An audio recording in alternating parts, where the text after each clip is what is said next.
en premier, parce que j'en ai une pour vous aussi. Comme vous voulez. Alors, Monsieur Karsanti, j'aurais voulu entendre quelque chose au sujet du CRIF. Qu'est-ce que vous pensez du CRIF? Alors, c'est une bonne question. Merci. Et je vous remercie de l'avoir posée. Alors, j'ai d'excellentes relations avec Richard Prasquier, le président du CRIF, qui a été pour moi, d'abord, qui est un homme bien, qui est un homme de grande valeur, et qui est un homme qui m'a toujours soutenu dans les combats pour la vérité. Hors de tout combat politique, même à Neuilly, quand j'étais candidat à Neuilly, alors qu'il est résident de Neuilly, je ne lui ai jamais demandé de se mêler de la politique neuillienne, de rester neutre, parce que je considère qu'il n'a pas à se mêler de politique. Voilà. Maintenant, le CRIF, vous savez ce que c'est? C'est une agglomération d'associations. J'ai envie d'élargir un peu le débat sur le CRIF, le consistoire, le fonds social. Si vous voulez, on peut aller un peu plus loin. Je pense que la communauté juive française a un bon président du CRIF qui commet des erreurs comme tout le monde. Moi, j'en ai fait beaucoup des erreurs dans ma vie.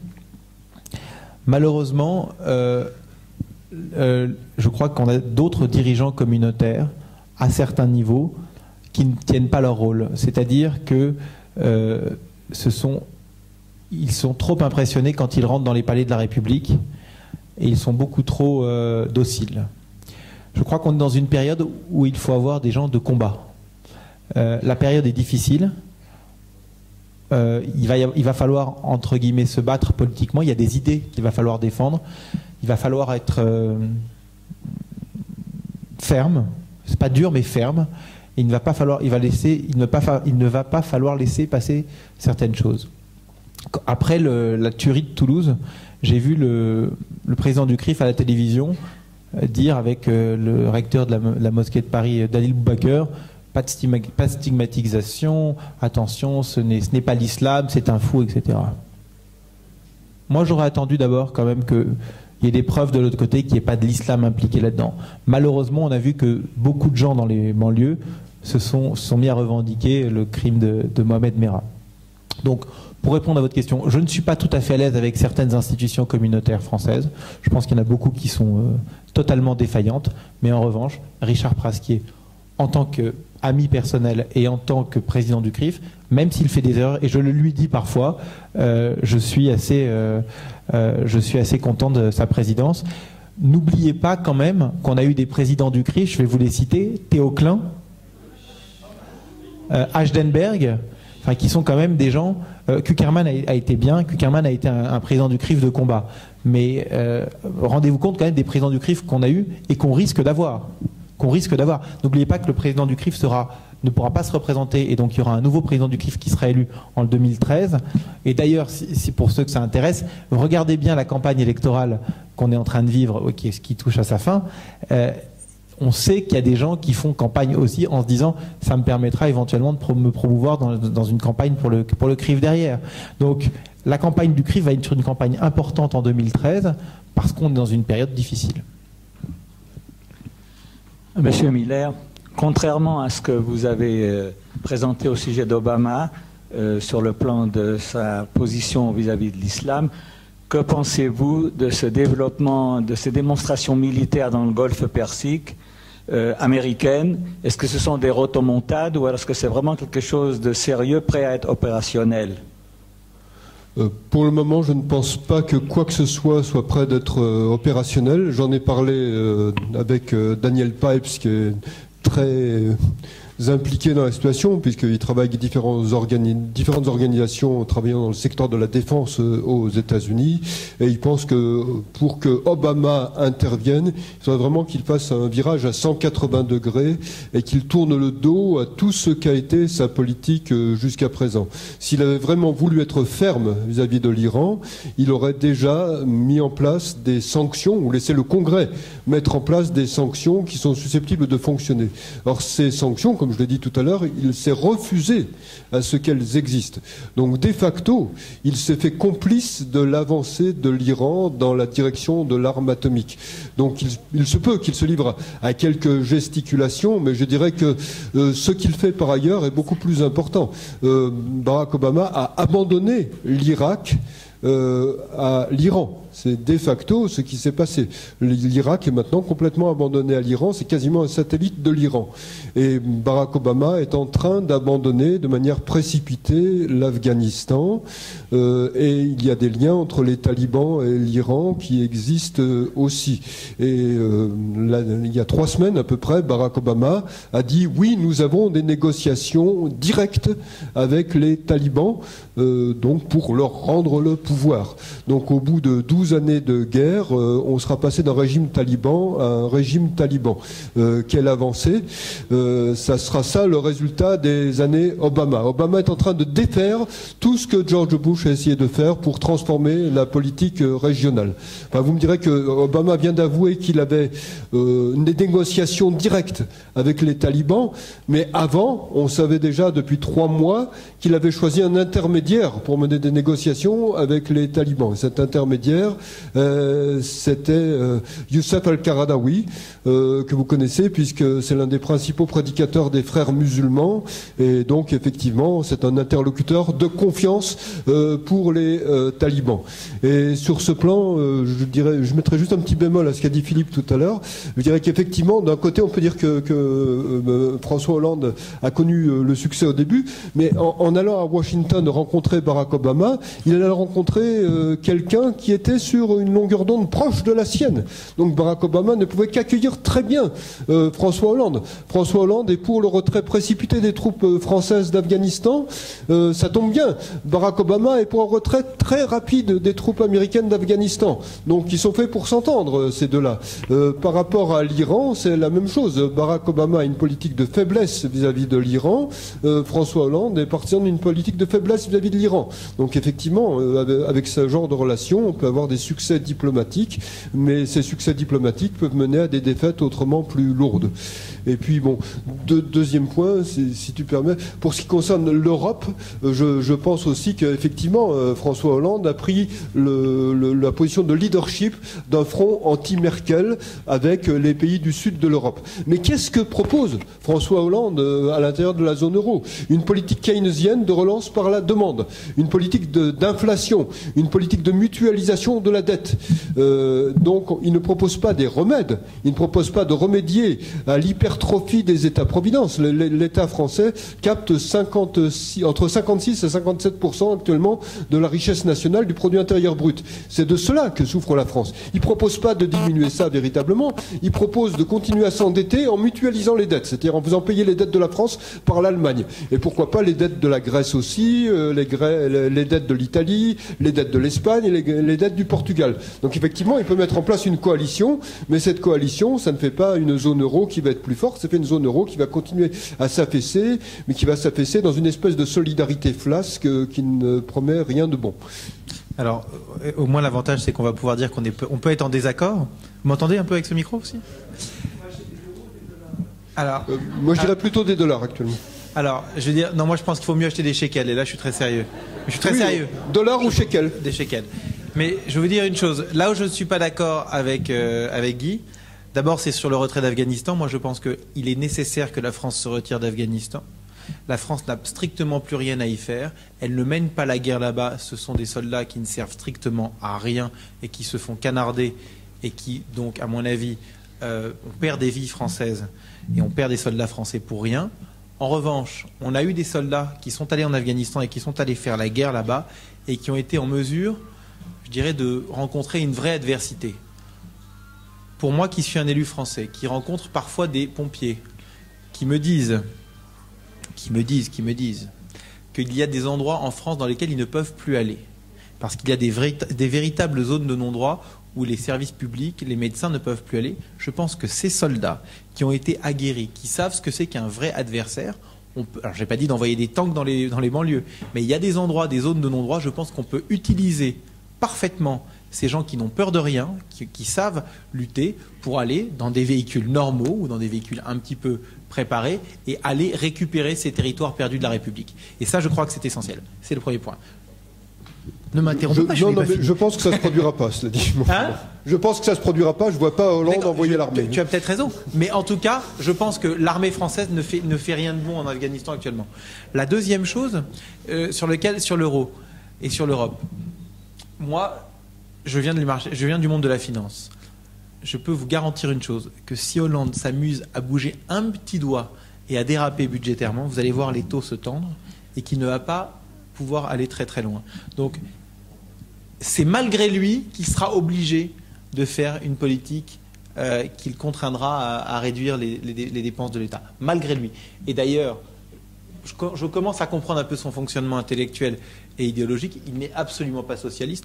La seule chose qui l'intéresse maintenant, c'est d'utiliser justement les garde-fous des marchés et les propos des commissaires européens qui diront attention, on ne peut pas dépenser de l'argent, pour dire à ses petits collègues du front de gauche, attendez, vous comprenez, c'est pas moi qui veux pas, mais ce sont les marchés qui me l'empêchent. Et donc je pense que c'est lui qui fera le sale boulot pendant les années qui viennent, parce qu'il y a vraiment un sale boulot à faire en Europe, et notamment en France. Non, mais sur ce plan, je pense que tu peux avoir tout à fait raison, mais il va engendrer de la déception. Et je dirais que le Front de gauche et le Front national sont en embuscade par rapport aux déceptions que Hollande peut engendrer.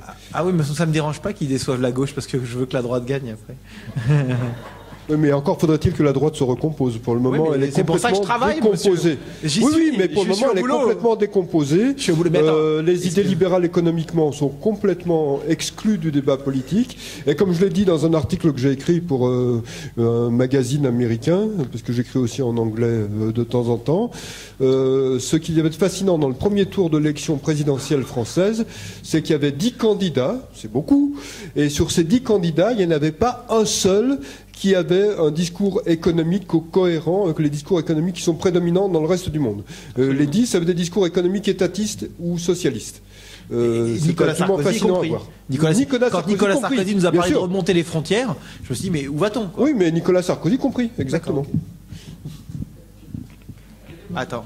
Qui est sous-jacent au discours que Hollande a tenu, peut-être pour se faire élire et engendrer de la déception après, comme l'a dit Philippe, c'est tout à fait possible. C'est un discours keynésien.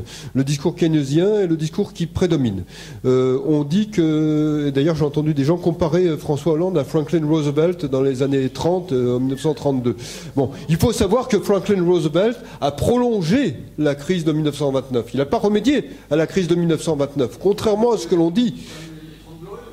Non, ça c'est après la Deuxième Guerre mondiale. Hein. Il y a eu la Deuxième Guerre mondiale. Tu veux une bonne guerre pour nettoyer tout ça? Non. Je pense que la seule possibilité qu'une économie fonctionne d'une manière saine, c'est une relance par l'offre. Et une relance par l'offre, ça passe par la déréglementation, ça passe par une baisse des impôts, par une baisse des taxes, et uniquement par cela. Si on ne va pas dans cette direction, on taxe les économies à mort. En anglais, on dit tax to death. Et je pense que c'est effectivement ça. Et je pense que l'Europe, dans ces conditions, ne peut pas s'en sortir. Si vous regardez les dépenses publiques aux États-Unis, par exemple, pourtant les États-Unis ont une armée, hein, ils ont une police, même plus efficace que la police française. Il n'y a pas de zone de non-droit comme celle dont parlait Philippe il y a un instant.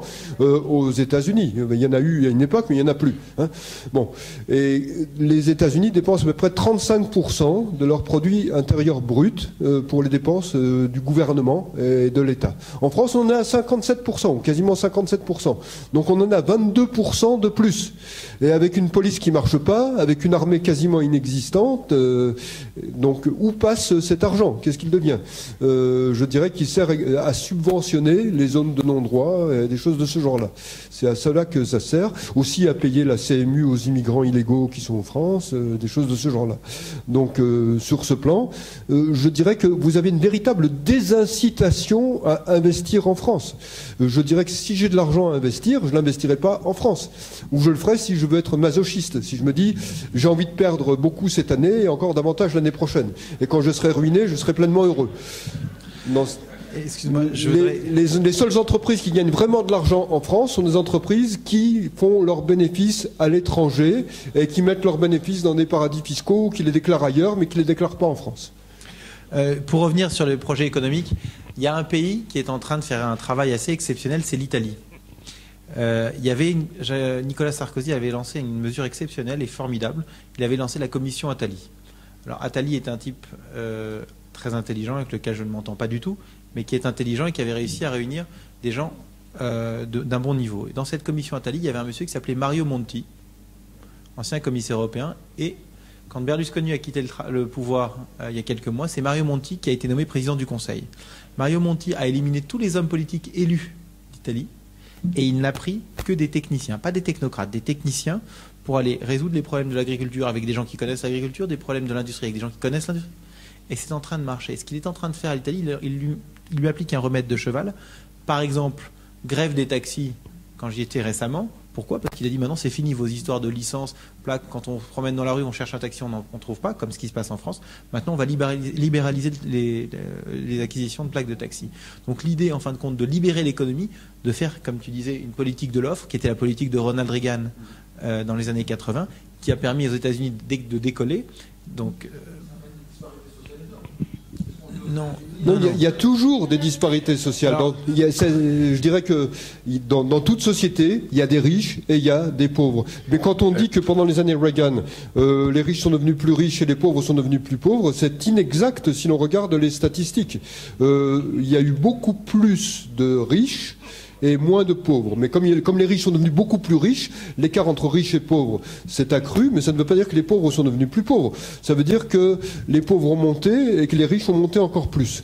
Mais je dirais que je préfère une société où on multiplie les riches à une société où on multiplie les pauvres. C'est une société qui me paraît beaucoup plus saine et beaucoup plus dynamique et beaucoup plus porteuse d'avenir. Et pendant les années Reagan, qu'évoquait Philippe il y a un instant, le produit intérieur brut en 7 ans, le produit intérieur brut des États-Unis a rajouté l'équivalent d'une économie allemande à son propre produit intérieur brut. C'est absolument considérable. On n'imagine pas ce que ça a été. C'était la période la plus florissante de l'économie américaine et c'était la période dans laquelle une multitude de start-up ont démarré. C'était la période du démarrage des entreprises qui ont donné Internet, de l'essentiel des entreprises de la micro-informatique, des entreprises de biotechnologie, des entreprises d'intelligence artificielle. La Silicon Valley s'est vraiment développée pendant ces années-là. Donc les années Reagan ont été des années extrêmement fécondes. Et puis les années Reagan ont quand même abouti à l'effondrement de l'Empire soviétique. Et ça, c'est quelque chose que Ronald Reagan voulait, pensait. Et Ronald Reagan est aussi quelqu'un qui a permis aux Refusnik de sortir, de quitter l'Union soviétique avant que l'Union soviétique s'effondre. Donc le bilan de Ronald Reagan est un bilan absolument remarquable à mes yeux. Qui, pardon à Roland Dumas. Oui, on a eu Védrine, on a eu Kouchner, paraît-il, c'est un juif. On va avoir peut-être Laurent Fabius. Est-ce que la politique du Quai d'Orsay va changer vis-à-vis de nous? Quand on voit les prédécesseurs à Laurent Fabius qui, paraît-il, seraient juifs, je ne sais pas, j'ai pas de preuve.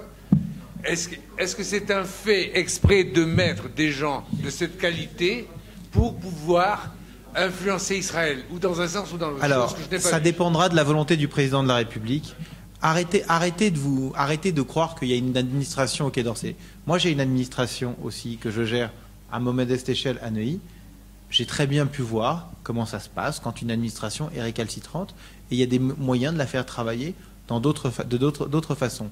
Le président de la République a la main sur la politique étrangère de la France. Donc il a totalement la possibilité, s'il le souhaite, de la modifier. Maintenant, est-ce qu'il en a la volonté? Est-ce qu'il considère que c'est dans l'intérêt de la France? C'est aussi une chose importante. Par exemple, les États-Unis, la France et Israël n'ont pas forcément les mêmes intérêts géopolitiques.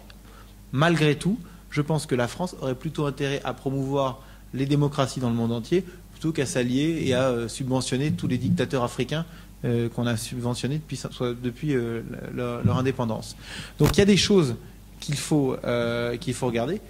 Ce que je vous demande, et vraiment encore une fois, c'est soyons objectifs. Moi, j'ai vu tout de suite la nomination du gouvernement de Hollande, tout de suite les critiques de l'UMP stériles.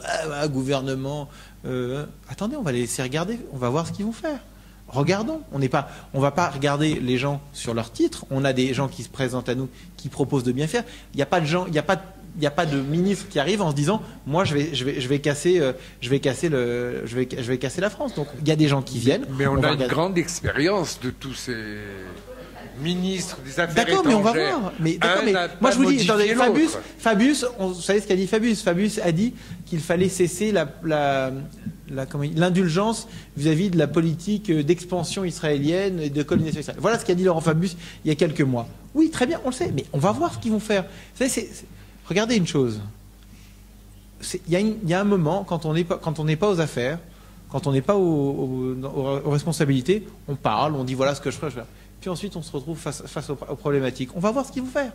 Je vous demande, et moi je le souhaite en tout cas, je voudrais conduire une opposition constructive au gouvernement qui va arriver. On va les regarder faire. On va voir. Ils ont peut-être de bonnes idées. Il y a des choses. Si demain, par exemple, je vous dis un truc tout bête, dans ma campagne, j'ai souvent parlé du fait que pour moi, l'éducation et la langue française étaient une des rares choses qui permettaient à la France de rayonner dans le monde entier. Je considère que moi, je suis fils d'institutrice. J'ai été élevé à l'école publique et je trouve que c'est étonnant de ne pas pouvoir aller à l'école publique, pour un Français qui réside à l'étranger, et en tout cas de devoir payer des sommes totalement exorbitantes pour les Français quand ils veulent mettre leurs enfants dans les écoles françaises. Pour autant, Nicolas Sarkozy, par exemple, avait proposé de donner ce qu'on appelle la prise en charge. La terminale, la première et la seconde ont été prises en charge par l'État français, et donc les familles ne payaient plus, quoiqu'elles se sont mises à payer quand même une partie.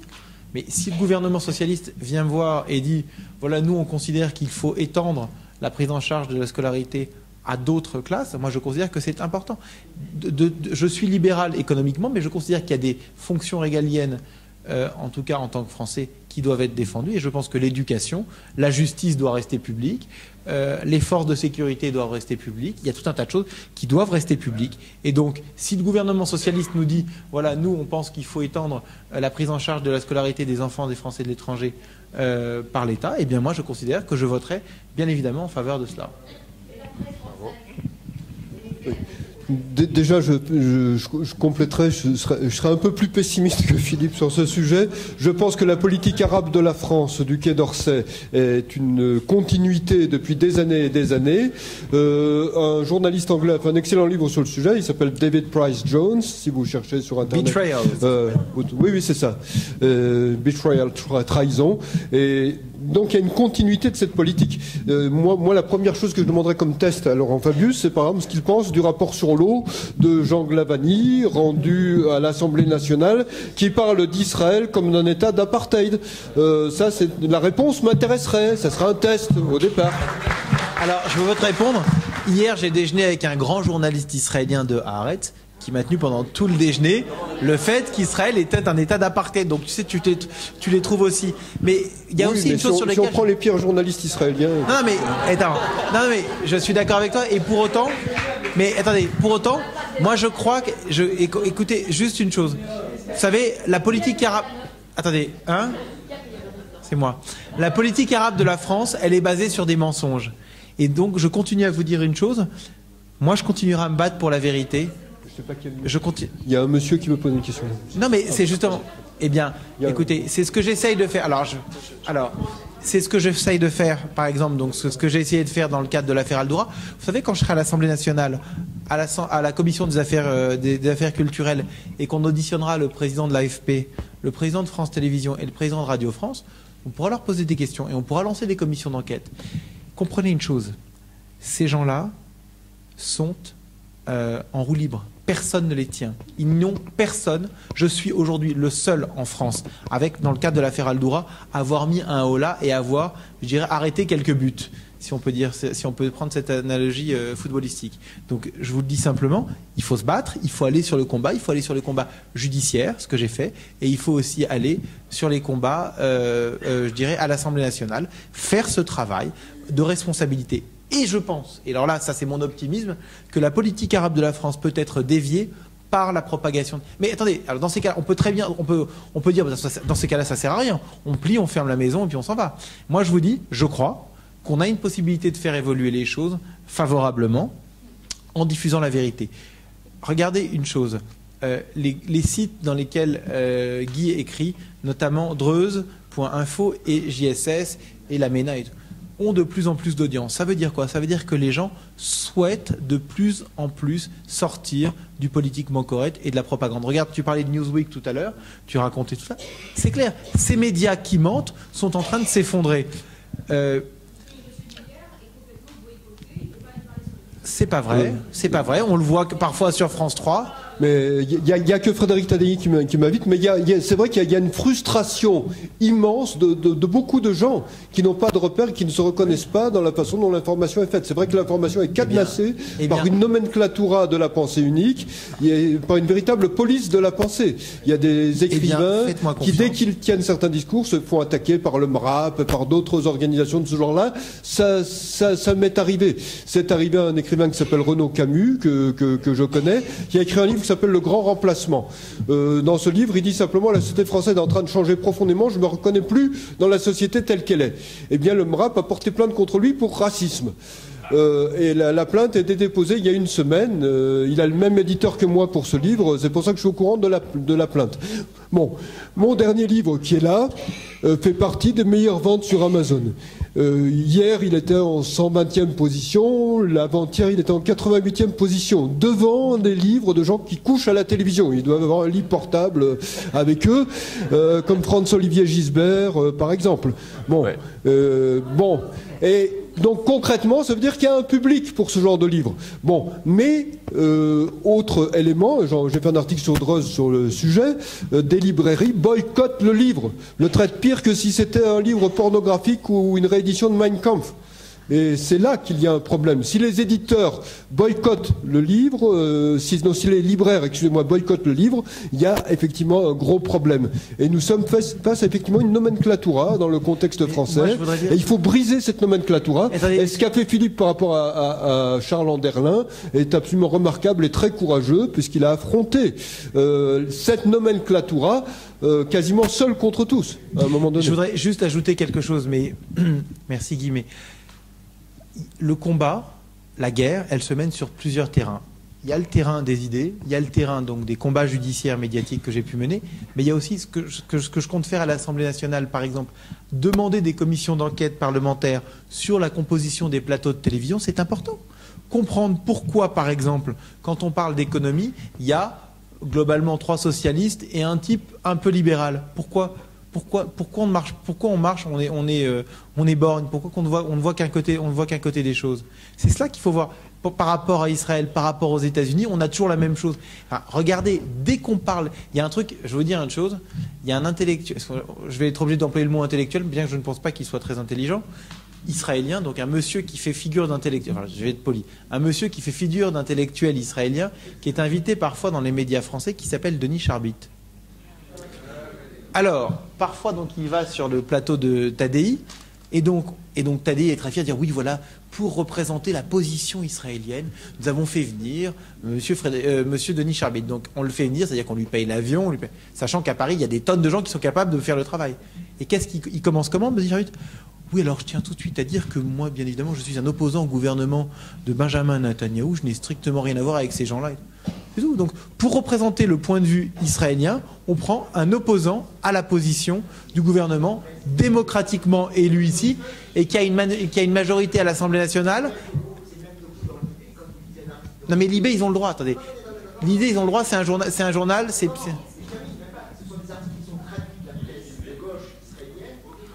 Oui. Ah oui.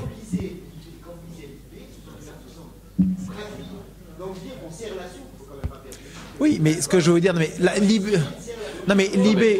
alors la gauche israélienne, oui, bien sûr. Alors, monsieur disait que c'est la gauche israélienne qui sert la soupe, et ce sont des articles qui sont servis. Oui, mais Libération est un journal privé qui est détenu par des investisseurs privés. Ils ont le droit de faire, ils peuvent faire la propagande qu'ils veulent. Moi, je parle de la télévision publique française. Ça n'est pas normal qu'il n'y ait pas de neutralité. Bon. On va arrêter de tourner autour de cette question qui mène à rien. Finkielkraut l'a déjà résumé en disant qu'il y avait une défaite de l'intelligence en Europe. Donc on passe notre temps à discuter sur des choses qui me paraissent complètement... Je suis complètement d'accord avec vous sur le plan du pessimisme. Je pense que c'est un combat d'arrière-garde que de vouloir défendre 400 000 juifs. Il y a eu un reportage sur les autistes en France et on a dit, le commentateur a expressément dit, on a affaire à une population extrêmement minoritaire, voire minime. Nous sommes une population minime en France. On est en train de remuer on est en train de jouer les Don Quichotte contre des positions qui sont archi connues. Voilà, c'est tout. On perd son temps à discuter. Aux États-Unis, la population juive n'est pas majoritaire.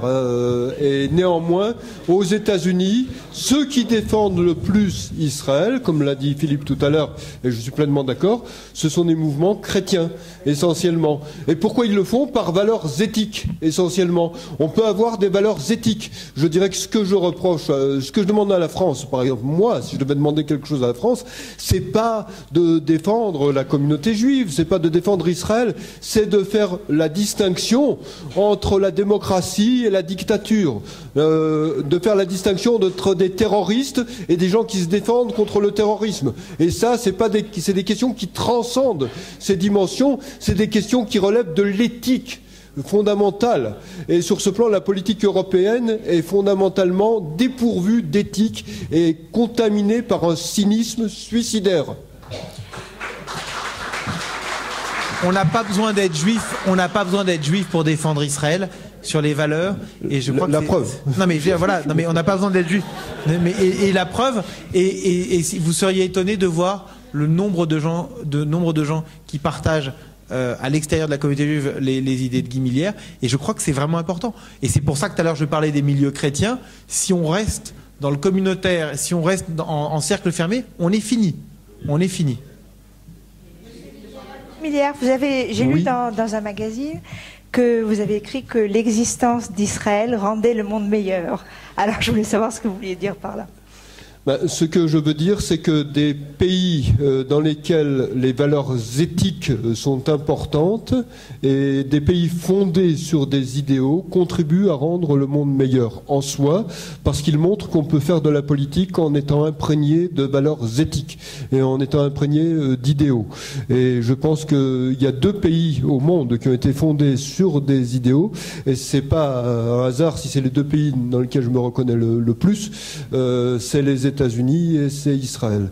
Donc je pense que ces 2 pays rendent le monde meilleur en soi, et puis Israël rend le monde meilleur aussi. Comment? Par sa créativité. Si on en parle presque jamais, mais si vous regardez l'ensemble des inventions, des innovations faites par Israël, Israël est le sel de la terre. Israël contribue à enrichir l'humanité d'une multitude de façons. C'est ce que je dis aux gens qui veulent boycotter Israël en France. Je leur dis, mais laissez tomber votre téléphone portable, laissez tomber votre ordinateur, laissez tomber la plupart des médicaments que vous utilisez. Et puis, il y a beaucoup de technologies médicales que vous devez cesser d'utiliser. Comme ça, vous mourrez, mais vous mourrez politiquement correct. Ce sera très bien.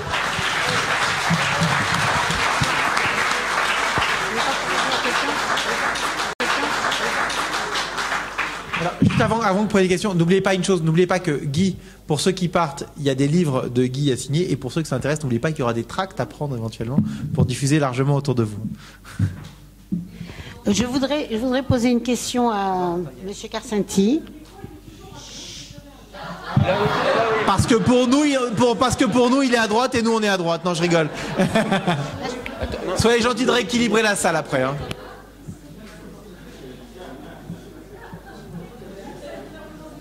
Je voulais, tu me lâches. Je voulais poser une question à M. Karsenty sur un point particulier. Il a parlé de ses amis chrétiens. Moi, j'ai énormément d'amis chrétiens. M. Millière me connaît bien. D'autres personnes aussi. Je voudrais savoir si vous pouvez préciser comment, par rapport à vos amis chrétiens, par rapport à moi, j'ai des amis musulmans aussi, comment vous vous présentez. Bien compris ce que ça doit. Moi, je vais vous dire exactement. Attendez, je vais essayer de répondre, madame. Je vais répondre et vous me direz si j'ai bien compris, votre question, parce que je suis pas certain. Écoutez, je suis ce que je suis juif. Je n'ai pas à me justifier par rapport à mes amis chrétiens. Mes amis chrétiens avec eux, je partage avec mes amis chrétiens et aussi nombre de mes amis musulmans. Et d'ailleurs, sachez que la personne qui m'a le plus secondé dans le cadre de l'affaire Al-Doura est quelqu'un qui est musulman, avec lequel j'ai travaillé pendant plusieurs années. On a travaillé ensemble. C'est une question de valeur. Ça n'a strictement rien à voir avec la foi. La foi, c'est intime. Alors, j'ai pas compris. Attendez, excusez-moi, je voudrais comprendre la question. Guy, Elie. Élie, je voudrais juste comprendre la question. Faites-la en une phrase simple pour que je comprenne. En tant que juif. Parce qu'il y a plusieurs façons de le faire. Parce que je vais vous rappeler quelque chose que peut-être que Rav Kook a dit et que dans la Torah on a dit, dans l'histoire juive, il y a eu Isaü qui s'est ligué avec Ismaël, il a demandé en mariage sa fille, tout simplement pour combattre Jacob. Donc, si vous voulez, moi, Alexandre Delva est un excellent ami à moi aussi, et dans une de ses conférences, justement, qui est dans le même sens un petit peu de ce que vous venez de parler, je lui ai dit carrément qu'en France, dans le monde, que les musulmans et les chrétiens se tapent dessus, c'est pas aux juifs de rentrer dans leur bagarre. Alors moi, je voudrais savoir quelle est votre position juive par rapport à vos amis chrétiens ou même musulmans. Bien compris ce que ça doit... moi, je vais vous dire exactement... Attendez, je vais essayer de répondre. Madame, je vais répondre et vous me direz si j'ai bien compris, votre question, parce que je suis pas certain. Écoutez, je suis ce que je suis juif, et je n'ai pas à me justifier par rapport à mes amis chrétiens. Mes amis chrétiens avec eux, je partage avec mes amis chrétiens et aussi nombre de mes amis musulmans. Et d'ailleurs, sachez que la personne qui m'a le plus secondé dans le cadre de l'affaire Al-Doura est quelqu'un qui est musulman, avec lequel j'ai travaillé pendant plusieurs années. On a travaillé ensemble. C'est une question de valeur. Ça n'a strictement rien à voir avec la foi. La foi, c'est intime. Alors, j'ai pas compris. Attendez, excusez-moi, je voudrais comprendre la question. Élie, je voudrais juste comprendre la question. Faites-la en une phrase simple pour que je comprenne. Je vous dis, ce n'est pas du tout dans la position d'être juif, c'est la façon de se présenter.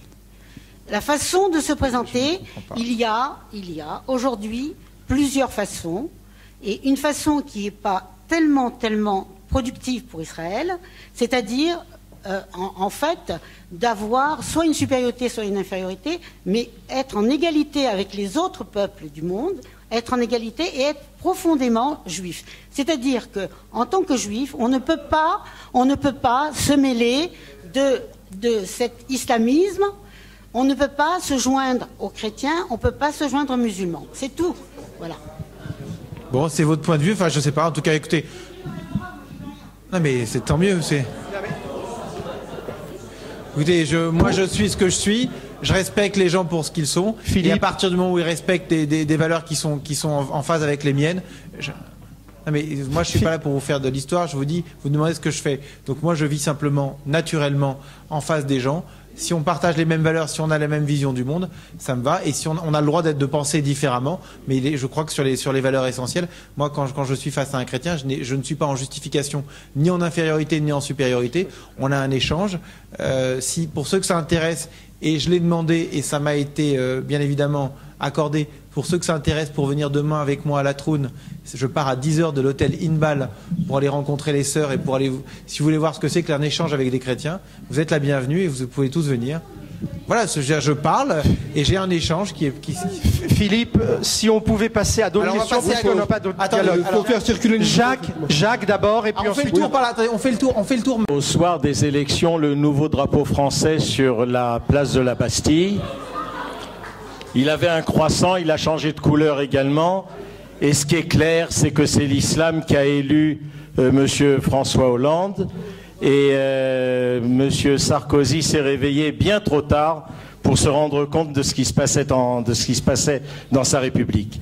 Alors, la première conclusion de cela, c'est qu'il n'y a aucun avenir pour les Juifs en Europe, mais surtout en France, aucun avenir du tout, et qu'il y a un pays qui est prêt à les accueillir. Ceci étant, si la droite n'est pas prête aujourd'hui à prendre le combat contre l'islam en tant que tel, parce que ça n'est pas une religion, c'est une philosophie nationale socialiste, si l'islam n'est pas combattu, si la droite n'est pas prête à le faire, alors on récitera effectivement le Kaddish pour la France.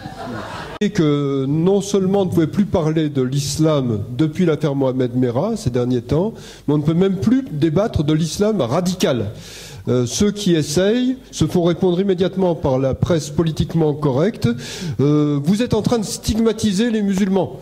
Donc on ne peut plus en parler du tout pour le moment. Donc ça explique mon pessimisme. Ceci étant dit, tant qu'il y a une population juive en France, tant qu'il y a des gens qui sont menacés, et puis au nom des valeurs éthiques, je pense que ce qu'a fait Philippe ces dernières années dans l'affaire Al-Doura, ce que j'essaye de faire, a sa légitimité en soi. Mais ceci étant dit, ça ne m'empêche pas d'être pessimiste et de faire ce constat que je partage assez largement. On ne peut même plus débattre d'islam radical, même si on distingue islam et islam radical. Oui, bien sûr. Hostilité à l'égard des frontières. Pourriez-vous m'expliquer cela? Ne faut-il pas des frontières aux différents États européens afin de garantir précisément leur identité nationale et afin également de prévenir la continuation d'une immigration-colonisation? Merci. Sur ce plan, pour ce qui me concerne, je suis favorable aux frontières. Je pense que l'immigration doit être contrôlée, bien évidemment, et que l'identité des peuples doit être préservée. Donc les frontières doivent, dans ces domaines, exister. Pour ce qui est des échanges économiques, je pense par contre que la fécondité passe par le libre-échange. Et sur ce plan, ce que je vois remonter en Europe actuellement, c'est un discours qui laisse la porosité des frontières ou qui aboutit à des crispations nationalistes qui s'accompagnent de demandes de protectionnisme. Le protectionnisme, c'est un aveu de faiblesse économique. Et donc, sur ce plan, l'Europe est en train de s'affaiblir et de s'étriquer davantage. Donc, ce que je reproche à la construction européenne, c'est de s'être faite sur un mode technocratique, c'est d'avoir effectivement rendu toutes les frontières poreuses et d'être en train de détruire les identités nationales et de diaboliser l'idée d'État-nation, ce qui aboutit, entre autres, à une diabolisation d'Israël et une diabolisation des États-Unis quand ils sont gouvernés par quelqu'un qui n'est pas un adepte du politiquement correct comme Barack Obama. Tout pareil. Oui. Moi, j'ai une question pour M. Millière.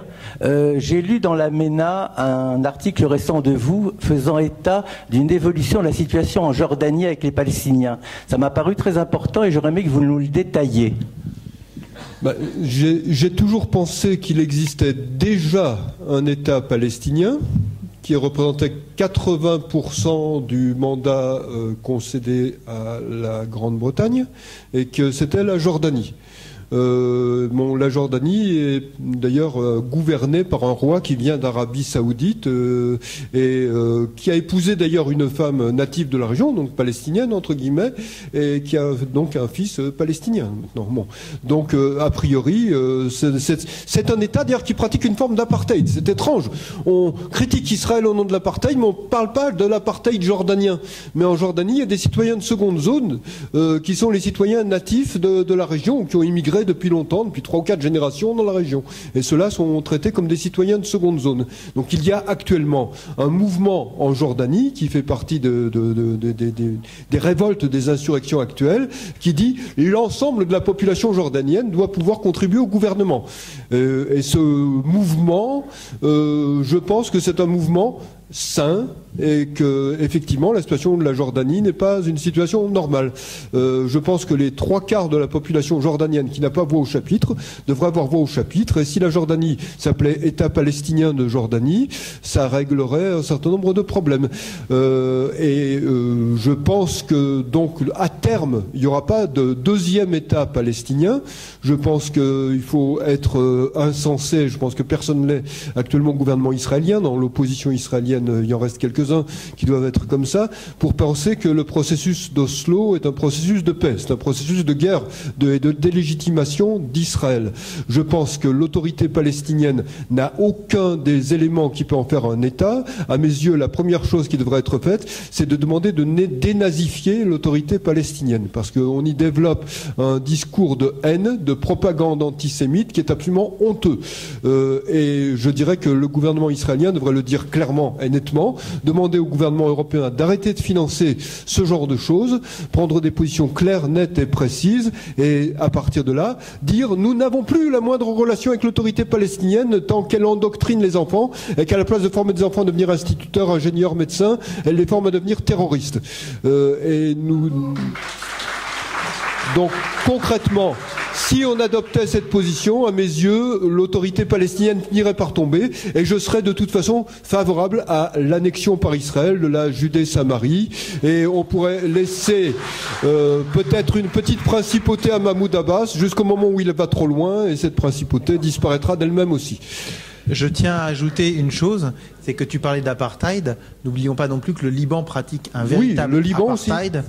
Hein, et donc ces choses-là, bon, bien évidemment, on est totalement en phase sur ces choses-là. Tu as publié un livre ici, un livre qui s'appelle L'invention du peuple palestinien. Je crois que c'est un livre essentiel. Il faut comprendre ce que c'est que ce peuple palestinien, entre guillemets, inventé par l'URSS, avec l'aide de Nasser, et bien comprendre qu'en fin de compte, et c'est un truc de fou ce qu'on est en train de vivre dans le monde, c'est l'inversion des réalités et le mensonge absolu. C'est-à-dire qu'en fin de compte, qui a vendu 100 000 livres en France? C'est Shlomo Sand qui a publié en France L'invention du peuple juif. C'est ça qui est fou. Avec le prix de l'Académie française pour ça. Mais lui, Guy Miller, il n'a pas encore le prix. Non. Mais je dirais que dans le livre que j'ai écrit avec Daniel Pipes, qui est en vente à la sortie, Daniel Pipes propose un plan de paix pour la région, auquel je souscris entièrement. Ce plan de paix s'énonce en 2 mots, Israël gagne. C'est très simple. Et Israël gagne, ça veut dire quoi? Ça veut dire Israël ne fait plus la moindre concession à l'autorité palestinienne. Israël annexe la Judée-Samarie. Israël en finit avec ses ennemis. Dans une guerre, de toute façon, une guerre ne finit que lorsqu'il y a un gagnant et un perdant. Et concrètement, ce qui manque, à mes yeux, aux populations que l'on appelle palestiniennes, et qu'on a commencé à appeler comme cela au milieu des années 60, c'est la défaite. Et c'est de comprendre qu'ils sont embrigadés au service d'une cause perdue et qu'ils sont utilisés comme des otages qu'on cherche à transformer ou en bouclier humain ou en armes. Et ça devrait être dénoncé à l'échelle planétaire. C'est inadmissible qu'on transforme une population entière en otage, qu'on prenne en otage une population entière, et c'est inadmissible qu'on endoctrine des enfants pour en faire des assassins. Et tout cela, ça devrait être dénoncé éthiquement. Il faudra en finir une bonne fois pour toutes. Ce n'est pas une question, c'est une courte réflexion pour qu'on reparte un peu avec une bouffée d'oxygène et qui va dans votre sens de l'optimisme quant à Israël. C'est une statistique qui est sortie ces jours-ci, qui a établi le nombre de prix Nobel par habitant, et c'est Israël qui est premier mondial, devant les États-Unis et l'Angleterre. Par nombre d'habitants, Israël est en première place mondiale pour le nombre de prix Nobel. L'avenir est ici. Oui, mais même en termes de capital humain, de nombre d'ingénieurs par habitant, il y a une multitude de critères. Israël est le pays qui a le plus fort capital humain par tête d'habitant. Juste une chose, il est 22h30, je vous propose qu'on prenne les 3 dernières questions. Les 3 dernières questions. Alors les 5 dernières questions, parce que je vois des mains. Voilà. Oui. Alors, en 2 mots pour la Chine peut représenter un danger si les États-Unis sont faibles, ce qui est le cas actuellement. Si les États-Unis sont forts, la Chine sera circonscrite, parce que tous les pays qui environnent la Chine sont des gens qui craignent la montée en puissance de la Chine, et cette montée en puissance sera de toute façon temporaire. La Chine est un pays qui a un grave problème de vieillissement de la population qui découle de sa politique d'un enfant par femme. Et donc la Chine va devenir vieille avant de devenir riche, si je puis dire, pour traduire une expression américaine.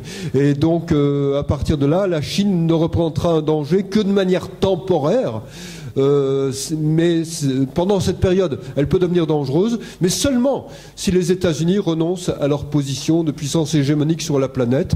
Et donc, si Obama est battu, la question chinoise sera réglée. Si Obama était réélu, effectivement, on peut s'attendre à de graves dangers dans les années à venir. Oui. Est-ce que je peux vous demander, sans peur et sans reproche, d'être réaliste ? Moi, j'ai un certain âge et je suis content de l'avoir. Parce que, comme homme de la rue, je pense, en voyant la réalité, qu'il y a des problèmes qui ne sont pas résolubles de la façon la plus absolue. Parce que justement, M. Cassanti a tiré l'Italie, que je connais très bien, parce que j'ai vécu là-bas. Donc, la politique a dû passer la main à des techniciens. Donc, des personnes qui connaissent de quoi ils parlent, de quoi ils s'occupent. Est-ce que ce n'est pas le moment que la politique, plein de scandales, puisse passer finalement la main à des gens qui vraiment savent ce qu'ils font et non pas des milices qui ne comprennent rien de ce qu'ils doivent faire? Merci, au revoir. Choqué de voir un ministre de l'Agriculture devenir ensuite ministre de l'Éducation, puis ensuite ministre des Sciences. Je pense qu'on peut travailler dans un secteur dans lequel on a des compétences. Et c'est pour ça que véritablement, je partage certaines de vos analyses. En Italie, l'expérience qui est en train d'être menée est assez impressionnante. Mais en France, sur ce plan... En France, il y a 15 ans, consultant dans des grandes sociétés, en restructuration d'entreprise. Je viens aussi du recrutement. Il faut parler plus près du micro. Il y a 15 ans, oui. Sur 10 CV, j'avais un arabe, un musulman, ou 2 maximum, et quand ils étaient recrutés, je devais leur changer le nom. Aujourd'hui, je travaille dans une société, je travaille beaucoup sur la délocalisation d'entreprises, donc vous savez très bien de quoi il s'agit. Des entreprises de France qui viennent s'installer ici en Israël et qui vont utiliser le potentiel en Israël, les cerveaux, les compétences, l'expertise, pour les revendre ensuite en France et ailleurs. Sur 10 CV, j'ai 9 musulmans. J'ai un Français, on se demande si c'est pas perdu. Mais salaire moyen, prix d'achat, 500 €. Ils ont des super des formations, des diplômes, etc. Il n'y a aucun problème. Je parle avec eux, ils savent que je suis en Israël. Tout cela, il n'y a aucun problème. Le seul problème, c'est quoi? C'est qu'effectivement, ils ont un niveau de vie qui est beaucoup plus élevé, un pouvoir d'achat plus élevé, mais surtout un discours extrémiste, radical, qui n'est pas celui qu'on pourrait s'imaginer il y a 15 ans, qui était que pour les banlieues parisiennes. Aujourd'hui, il est très bien organisé, très bien structuré. La plupart travaillent dans des grandes banques et dans de grandes sociétés. Et ils ont une influence beaucoup plus importante que ces petits jeunes qui n'ont pas de boulot et qui sont influencés par des imams. Ça, c'est la configuration de la France aujourd'hui. C'est celle qui me fait un peu plus tilter. Parce que non, mais je pense que vous avez raison. Et de toute façon, la finance du monde arabe arrive de plus en plus largement en France. Philippe parlait hier de l'influence du Qatar. C'est vrai que le Qatar a racheté le Paris Saint-Germain, qui maintenant appartient à Al Jazeera. Philippe en parlait hier, on parlait, je crois, avec son fils. Les droits du football. Voilà. Les droits du football en France ont été rachetés en partie de la diffusion des matchs par Al Jazeera. Donc c'est sur Al Jazeera que nos enfants et ceux qui regardent le foot, les adultes, regarderont les matchs de football. Non, je parle en France. Non, en France. Moi, je suis français. Je vis en France. Non, vous n'avez pas encore Al Jazeera qui vous donc fait... c'est plus Paris Saint-Germain, c'est Qatar Saint-Germain. Ah.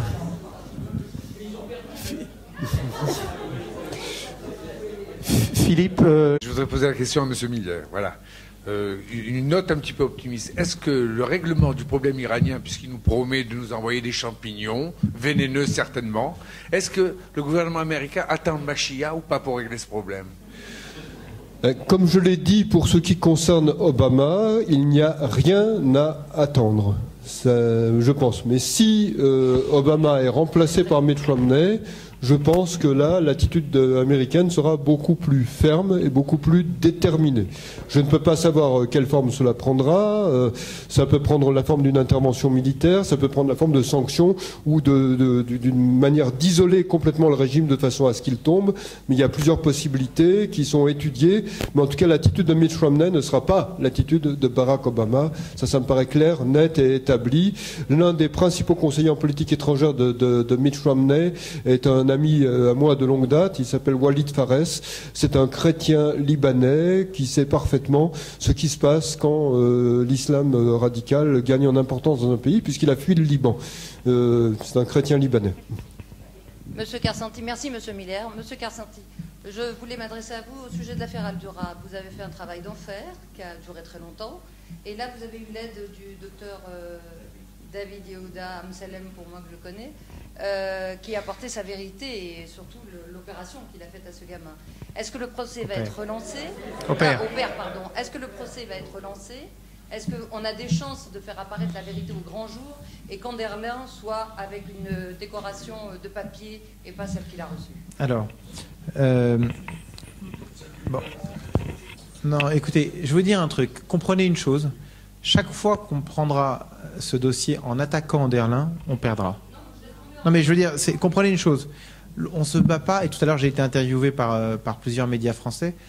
Le combat n'est pas un combat contre Anderlin, mais pour la vérité.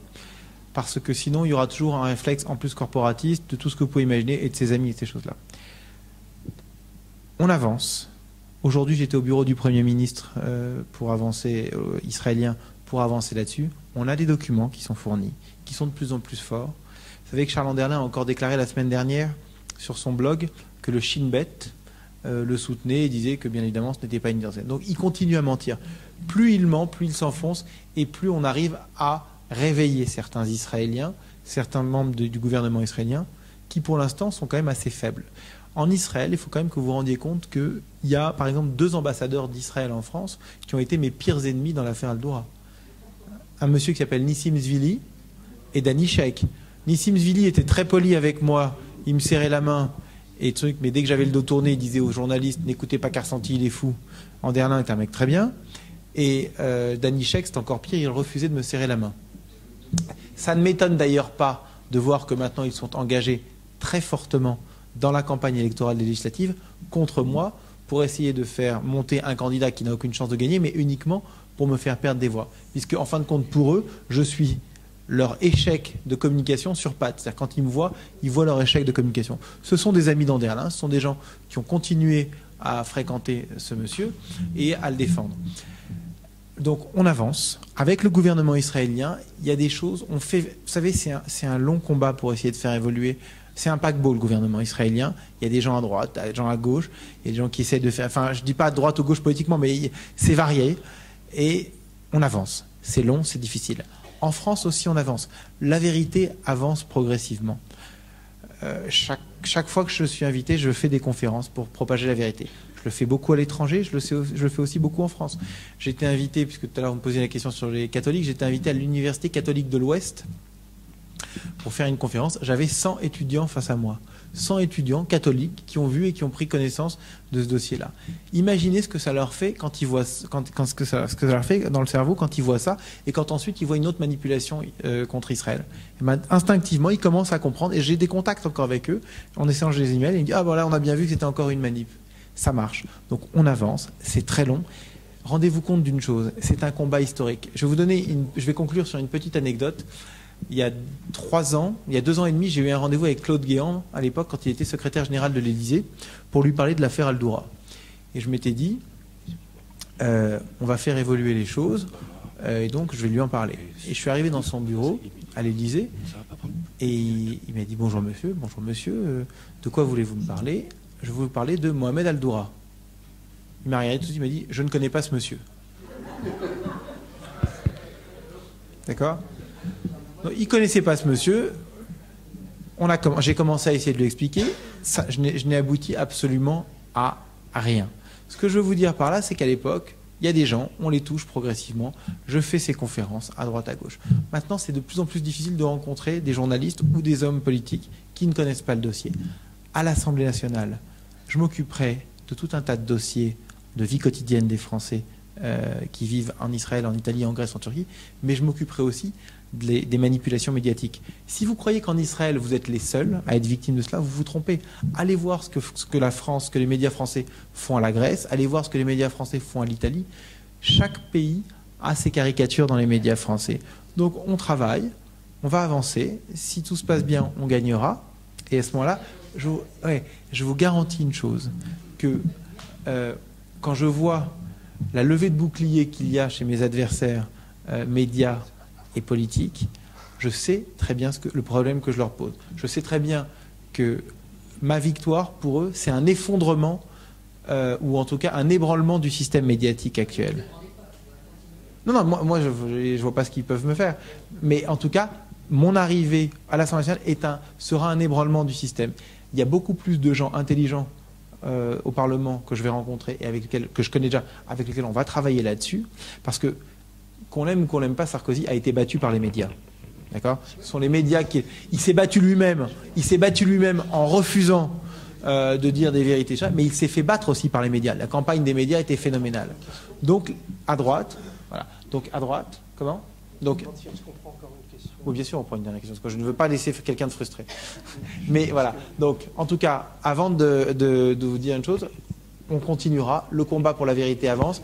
J'insiste vraiment pour vous dire, ce combat pour la vérité, et encore une fois, je vous dis, vous avez vu qu'on n'a pas fait de campagne là-dedans, mais je voudrais, et on n'a pas fait librairie ici, on n'a pas vendu les livres pendant la soirée, mais venez s'il vous plaît acheter les livres de Guy Millière. C'est important de soutenir cet éditeur, de soutenir des auteurs comme Guy.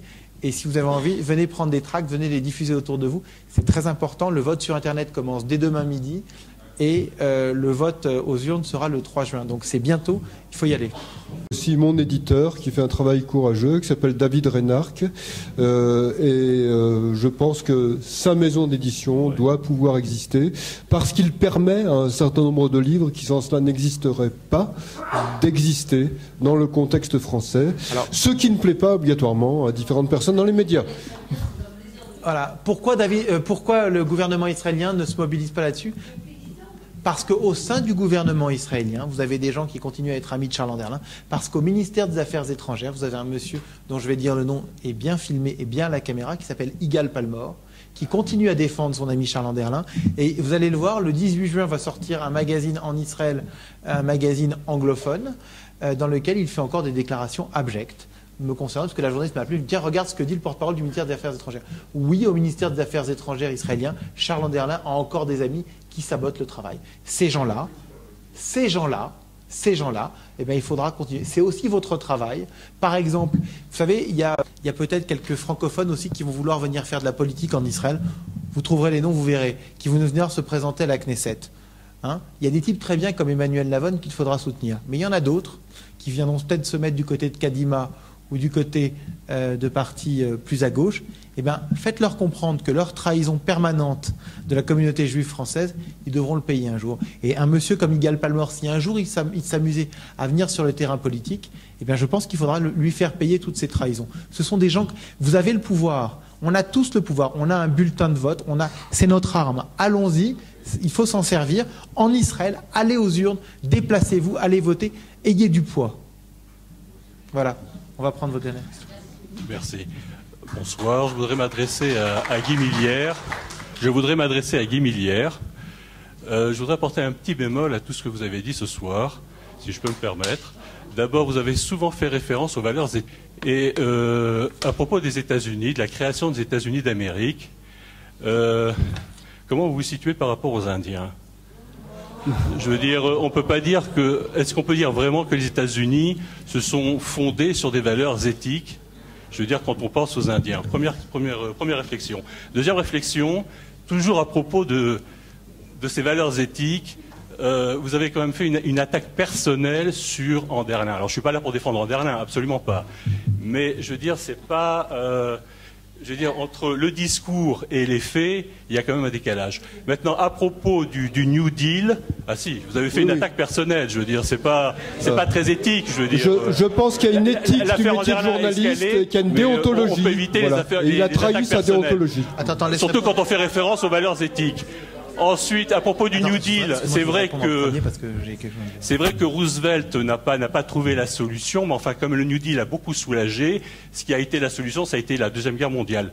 Et la dernière chose à propos d'Obama, il y a quelques mois, quand même, Obama a dit que si les Iraniens essayaient de fermer le détroit d'Ormuz, il était prêt à une intervention militaire. Alors, attends, j'ai juste une question. Vous avez vu où, monsieur, où avez-vous vu une attaque personnelle contre Charles Anderlin ? Où m'avez-vous entendu? Non, moi. Alors, je vais juste... D'accord, mais avant, alors donc... J'assume, j'ai dit que c'était un journaliste domestique, et je maintiens que c'est un journaliste domestique, mais c'est bien pire domestiqué par le politiquement correct. Mais attendez...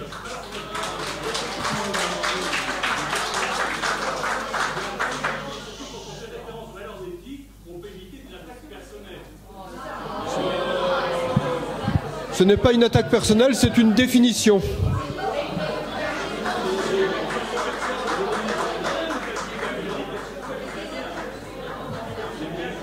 Quant aux États-Unis, ça demanderait une conférence en soi. Le continent américain, quand les premiers immigrants sont arrivés, était peuplé, d'après toutes les estimations démographiques, par environ 1,5 million d'Indiens. qui vivaient pour l'essentiel sur un mode itinérant. Ça n'était pas des gens sédentaires. Vous avez un seul endroit où vous aviez des Indiens sédentarisés.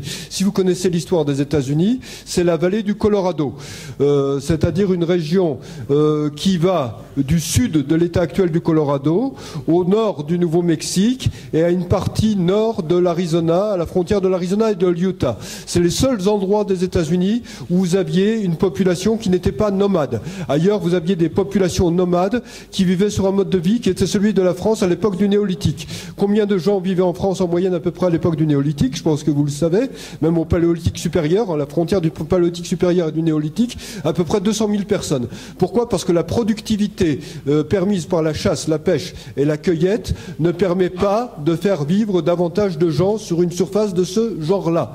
Donc l'essentiel des territoires sur lesquels des Européens sont arrivés étaient des territoires vides sur lesquels des populations migrantes sont revenues dans le cadre de leur parcours nomadique. Et dans ce cas-là, il y a eu un conflit culturel, mais il n'y a pas eu autre chose qu'un conflit culturel. Et effectivement, il y a eu une submersion d'une population qui continue à vivre sur un mode paléolithique supérieur ou néolithique par une population plus évoluée. Ce n'est pas le seul endroit de la planète où ça se soit produit, mais c'est de cette façon que cela s'est produit si l'on regarde les choses d'une manière historique. Et sur ce plan, les États-Unis ont, lorsque la frontière a été fermée, la notion de frontière a été inventée par Turner au XIXe siècle, lorsque la frontière a été officiellement fermée en 1895, je vais vous donner la date exacte, on a décidé de proposer aux tribus indiennes, qui existaient toujours, deux statuts possibles. Soit la terminaison des tribus, ce qui voulait dire qu'ils devenaient citoyens américains, point final. Et bon, c'est pas plus mal, c'est pas mal d'être citoyen américain, je connais beaucoup de gens qui en sont heureux. Et puis d'autre part, la possibilité d'avoir des territoires autonomes. Et ces territoires autonomes, c'est ce qu'on appelle réserves. Les réserves sont des territoires réservés, ce sont des territoires autonomes où les tribus s'administrent elles-mêmes. Et sur ce plan, cette administration est pleine et entière. Si une tribu décide d'exploiter son sous-sol, comme c'était le cas des Blackfeet, des pieds noirs en Oklahoma par exemple, elle exploite son sous-sol, elle devient très riche. Si elle décide que la terre est sa mère nourricière, elle ne l'exploite pas. Si elle décide de créer des casinos, elle crée des casinos. Dans la ville de Los Angeles, vous avez deux endroits où vous avez des casinos alors que les jeux d'argent sont interdits sur le territoire de la Californie. Ces deux endroits sont des réserves indiennes parce que c'est des territoires autonomes. Ces endroits sont Santa Fe Springs, si vous regardez sur une carte, et Commerce. C'est un dossier que je connais très bien. Avant de partir, il y a Élie qui a un message à vous faire. Ne partez pas, Élie a quelques mots à vous dire. Voilà, nous sommes arrivés au terme de cette soirée. Moi, chaque fois que j'entends Guy et chaque fois que j'écoute Philippe, j'ai l'impression d'être un tout petit peu plus intelligent, ce qui n'est pas trop compliqué parce que je pars de très bas. Je voudrais rappeler aux personnes qui sont encore ici que le livre de Guy Millière est en vente et Guy le dédicacera à toutes les personnes qui le souhaitent, et également il y a les tracts de Philippe et sa profession de foi, me dit-il, il a raison, qui résume un petit peu ce pourquoi il se présente. C'est hors de la salle, Je voudrais terminer en vous remerciant tous d'être venus, et puis remercier bien évidemment toute l'équipe qui m'a aidé à organiser cette soirée. Je ne vais pas les citer, ils se reconnaissent, ils sont tous au premier rang. Et enfin, dans la rubrique des merci, Guy, merci pour ton exposé. Philippe, merci. Ciao.